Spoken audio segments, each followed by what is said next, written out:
नमस्कार मित्रों। जीवन में आस्था और श्रद्धा का होना बहुत ज़रूरी है, क्योंकि बिना आस्था हुए हम किसी चीज़ को समझने का प्रयास ही नहीं करेंगे, हम आगे ही नहीं बढ़ेंगे। जीवन में आस्था है, श्रद्धा है, तभी हम अपने माँ बाप की बातों को सुनते हैं, हम अपने गुरुओं की बातों को सुनते हैं, हम जिन्हें भी ज्ञानी मानते हैं उनकी बातों को सुनते हैं और उस पर चलते हैं, क्योंकि हमें उनके अंदर एक आस्था होती है, एक विश्वास होता है। लेकिन आस्था और विश्वास जरूरी है, उसके आगे भी अपनी बुद्धि का उपयोग भी जरूरी है। जीवन में भावनाओं और बुद्धि, इनका संयोग और इनका संतुलन बहुत ज़रूरी है।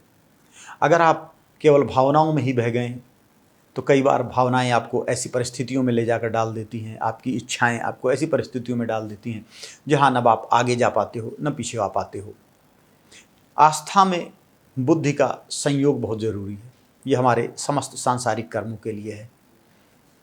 अरस्तु कहते हैं, बुद्धि के नियंत्रण में ही इच्छाओं की संतुष्टि होनी चाहिए और यही पूर्ण जीवन है। अगर जीवन में किसी को पूर्णता लानी है, किसी को संतुष्टि प्राप्त करनी है, किसी को अच्छा जीवन जीना है, तो आप अपनी इच्छाओं का उपयोग करो, लेकिन नियंत्रण बुद्धि का हो, बुद्धि और इच्छाओं का संयोग हो। अब जब हम परम तत्व की प्राप्ति की बात करते हैं तो भगवान कृष्ण ने उसमें भक्ति मार्ग, कर्म मार्ग और ज्ञान मार्ग, ये तीन बतलाए हैं।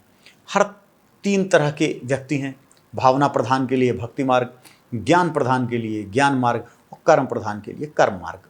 अर्जुन पूछ रहे हैं भगवद गीता में कि भक्ति मार्ग और ज्ञान मार्ग, इन दोनों में से श्रेष्ठ कौन है?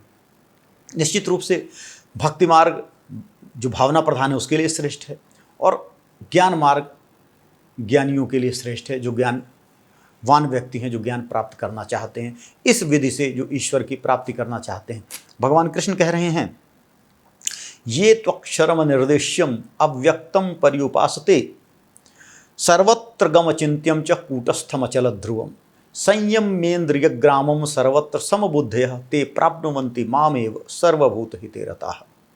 अर्थात ये तु अक्षरम निर्देश्यम अव्यक्तम पर्युपासते, ये तो जो व्यक्ति ऐसे हैं जो शब्दों से जिसका निर्देश नहीं किया जा सकता, जिसका वर्णन शब्दों से नहीं किया जा सकता, ऐसे चैतन्य स्वरूप को, ऐसे अव्यक्त को की उपासना करते हैं।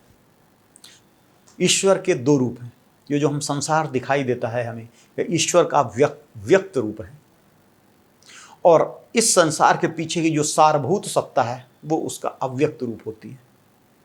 हमें तो संसार एक ही रूपों में दिखाई देता है जैसा हम संसार को देख रहे हैं, लेकिन ये एक आम व्यक्ति के लिए है। साइंटिस्ट इसको इस रूप में नहीं देखते।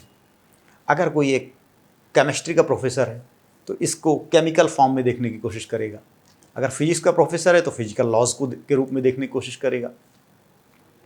एक जो अणुवैज्ञानिक है वो हो सकता है इसके अणुओं और परमाणुओं के रूप में इसको देखने की का प्रयत्न करेगा। एक ही प्रकृति के अंदर अनेक स्तर हैं, अनेक रूप हैं, और हम किस रूप से में उसको देखते हैं इस पर डिपेंड करता है कि वो हमें क्या दिखाई देंगे। आप एक हाथ में चाकू लिए हुए हो, आपको वो चाकू दिखाई दे रहा है, लेकिन आप उसको लोहार के पास ले जाओ तो वो उसे लोहे के रूप में देखेगा, क्यों? उसे गला के उसे लोहा बनाना है। आपके पास एक सोने का बहुत सुंदर आभूषण हो सकता है, आप उसकी बहुत सारी का मूल्य देकर हो सकता है खरीदा हो, लेकिन जब आप उसे बेचने जाते हो तो सुनार उसको उस रूप में लेता है कि उसमें सोना कितना है। जीवन को देखने का यही ढंग है। अलग अलग लोग जीवन को अलग अलग ढंगों से देखते हैं। जब प्रभु पाने की इच्छा में कोई व्यक्ति तत्पर होता है, किसी व्यक्ति को लगता है यह संसार नश्वर है, इस संसार में कितना ही यश क्यों न प्राप्त कर लूँ, यह सारा यश मेरे साथ ही समाप्त हो जाएगा। मैं कितना ही धन प्राप्त क्यों न कर लूँ, मैं खत्म और सारा धन, अगले जन्म में मुझे फिर जीरो से स्टार्ट करना पड़ सकता है। तब व्यक्ति इस संसार के लिए काम नहीं करता, इस शरीर के लिए काम नहीं करता, वह अंतरात्मा के लिए काम करता है, वह प्रभु के लिए काम करता है, और वह अपना स्तर बढ़ाकर प्रभु के साथ मिल जाने को ही अपने जीवन का लक्ष्य मान लेता है। ऐसे लक्ष्य की प्राप्ति के लिए कुछ व्यक्ति ऐसे होते हैं जो इस समस्त संसार की जो सारभूत सत्ता है, जो परमेश्वर है, उस परमेश्वर का ही ध्यान करते हैं, उस परमेश्वर को अंतरात्मा में महसूस करने का कार्य करते हैं, उसके लिए आगे बढ़ते हैं। तो ऐसे व्यक्ति आगे कैसे बढ़ सकते हैं? उसके लिए भगवान कृष्ण कह रहे हैं, संयम्येन्द्रिय ग्रामम सर्वत्र समबुद्धया ते प्राप्नुवन्ति मामेव सर्वभूत हिते रतः। संयम्येन्द्रिय ग्रामम, ऐसे व्यक्तियों के लिए इंद्रिय का संयम बहुत जरूरी है। जो व्यक्ति आस्थावान है, जो भक्त है, जिसने भगवान से ही प्रेम किया है, उसको इंद्रियां उतना दुख नहीं देती, उसको इच्छाएं इतना दुख नहीं देती, क्योंकि वो प्रेम में केवल ईश्वर को ही देख रहा है। अपने उस सारी खुशियों का आधार ईश्वर है। जो व्यक्ति जिससे अथाह प्रेम करता है, उसके अलावा जीवन में और कुछ नहीं चाहता। जबकि जो व्यक्ति बुद्धिमान होता है, उसकी बहुत सारी इच्छाएं होती हैं, उन इच्छाओं के पीछे वो भागने लगता है। भक्त का जीवन बड़ा आसान है, उसे सब कुछ समर्पण कर देना है, अपनी इच्छाएं भी प्रभु के ऊपर डाल देनी है, अपनी सुख भी प्रभु के ऊपर डाल देने हैं, अपने दुख भी प्रभु के ऊपर डाल देने हैं, और सब प्रभु ने देखना है। लेकिन जो व्यक्ति बुद्धिमान है, वह खुद निर्णय लेता है। तो जब व्यक्ति खुद निर्णय लेता है, खुद कार्य करता है, तो ऐसे व्यक्ति इंद्रियों के वश में आ जाते हैं और इंद्रियां उनको उनके मार्ग से भटका देती हैं। बहुत कठिन पथ है ज्ञान मार्ग, बड़ा कठिन पथ है, क्योंकि ज्ञानी व्यक्ति के पथभ्रष्ट होने की संभावना बहुत ज़्यादा रहती है। आपने देखा होगा, बहुत सारे ऋषि मुनि होते हैं, बड़े ज्ञानी होते हैं, वो किसी अप्सरा के प्रलोभन में पड़ के, किसी सुंदरी के प्रलोभन में पड़कर कभी कभी पथभ्रष्ट हो जाते हैं। कई कहानी आपने सुनी होंगी कि व्यक्ति ने सिद्धि के लिए प्रार्थना की, घोर तप किया और इंद्र ने अप्सराओं को भेज दिया। कारण ही यह है कि जब भी आप बुद्धि के द्वारा संचालित होते हो, बुद्धि के द्वारा कोई कार्य करते हो, ज्ञान के लिए कार्य करते हो, तो वह ज्ञान आपका अहंकार बन जाता है। संत का सबसे बड़ा दुश्मन है अहंकार। और जब आपको यह पता लगे कि मैं ज्ञानी हूँ और समस्त संसार आपको ज्ञानी मानने लगे, उस समय आपका सबसे बड़ा दुश्मन जागृत हो जाता है और आपको दिया गया हर एक सम्मान आपके उस शत्रु का पोषण कर रहा होता है, आपके उस अहंकार को बढ़ा रहा होता है। वह अहंकार बढ़ता ही जाता है। जो व्यक्ति आता है, बड़े से बड़ा व्यक्ति, जिसे समाज बहुत ऊंचा व्यक्ति कहता है, चाहे वो राजनेता हो, चाहे वो अभिनेता हो, चाहे वो बहुत धनवान व्यक्ति हो, वो आता है, आपको प्रणाम करता है, आपके ज्ञान को प्रणाम करता है, आपको बहुत श्रद्धा देता है। वह समस्त प्रणाम, वह समस्त श्रद्धा आपके अहंकार को बढ़ा देती है, आपके ईगो को पोषण करती है, आपके ईगो को मसाज करती है। और हर ईगो को की गई मसाज आपको बहुत ज़्यादा आनंद देती है, बहुत ज़्यादा सुख देती है, और व्यक्ति उस आनंद और उस सुख को ही ईश्वरीय सुख मान लेता है और वह इस जंजाल में फंस जाता है, बुरी तरह फंस जाता है। इसीलिए भगवान कृष्ण कहते हैं संयम्येन्द्रिय ग्रामम।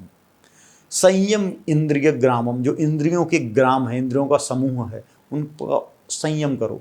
न तो नाम के पीछे भागो, न सुंदरता के पीछे भागो, न पैसे के पीछे भागो, न काम वासना के पीछे भागो, न अपनी तारीफों को सुनने के पीछे भागो। सारी इंद्रियों को संयमित करो। सर्वत्र समबुद्धया, और हर जगह सम्यक बुद्धि अपनाओ। सम्यक बुद्धि, अगर कोई व्यक्ति तारीफ करे वो भी उतना ही प्रिय है, अगर कोई व्यक्ति निंदा करे वो भी उतना ही प्रिय है। अगर कोई व्यक्ति कुछ दे वो भी उतना ही प्रिय है, कोई व्यक्ति कुछ मांगे वो भी उतना ही प्रिय है। सर्वत्र समबुद्धयः, चाहे तुल्य निंदा स्तुतिर्मौने, निंदा करे स्तुति करे बराबर है। सर्वत्र समबुद्धयः ते प्राप्नुवन्ति मामेव सर्वभूत हिते रतः। ते प्राप्नुवन्ति मामेव, ऐसा व्यक्ति कोई है जो ज्ञान की अवस्था को प्राप्त हो गया है, जिसने ध्यान के द्वारा, जिसने मनन के द्वारा, श्रवण मनन और निध्यासन के द्वारा आत्मा में शांति को प्राप्त कर लिया है। ऐसा व्यक्ति अगर इंद्रियों पर नियंत्रण कर लिया है ऐसे व्यक्ति ने, या हम यूँ कहें कि ऐसे व्यक्ति का इंद्रियों पर अपने आप नियंत्रण स्थापित हो गया है, ऐसा व्यक्ति ईश्वर के सानिध्य के लिए उपयुक्त है। और ऐसे व्यक्ति का स्वभाव ऐसा बन जाता है कि वो सर्वभूत हिते रता है, सभी के हित के लिए काम करेगा। ऐसा व्यक्ति किसी को के विरुद्ध काम नहीं कर सकता, किसी को कष्ट देने के लिए काम नहीं कर सकता। वो न तो किसी को सुख देने के लिए काम करता, न किसी को दुख देने के लिए काम करता। उसका स्वभाव ही ऐसा बन जाता है, जैसे कि एक फूल खिला है तो फूल किसी को खुशबू देने के लिए नहीं खिलता। फूल का स्वभाव ही है कि वो महकेगा ही, आसपास जो भी आएगा उसको खुशबू मिलेगी। नदी का स्वभाव ही है कि वो बहती रहेगी, जो पास में आएगा उसको पानी पिएगा और चला जाएगा। इसी तरह से जो व्यक्ति है जो ईश्वर की ध्यान में लगा हुआ है, जिसकी सत्ता ईश्वरीय हो गई है, उसके जो भी काम होंगे वो लोगों के कल्याण के लिए होंगे, वो जीव मात्र के कल्याण के लिए होंगे, वो संसार के कल्याण के लिए होंगे, वो सबके कल्याण के लिए होंगे। ऐसा व्यक्ति भगवान को प्रिय है और ऐसा व्यक्ति भगवत प्राप्ति का अधिकारी है। हरि ओम तत्सत।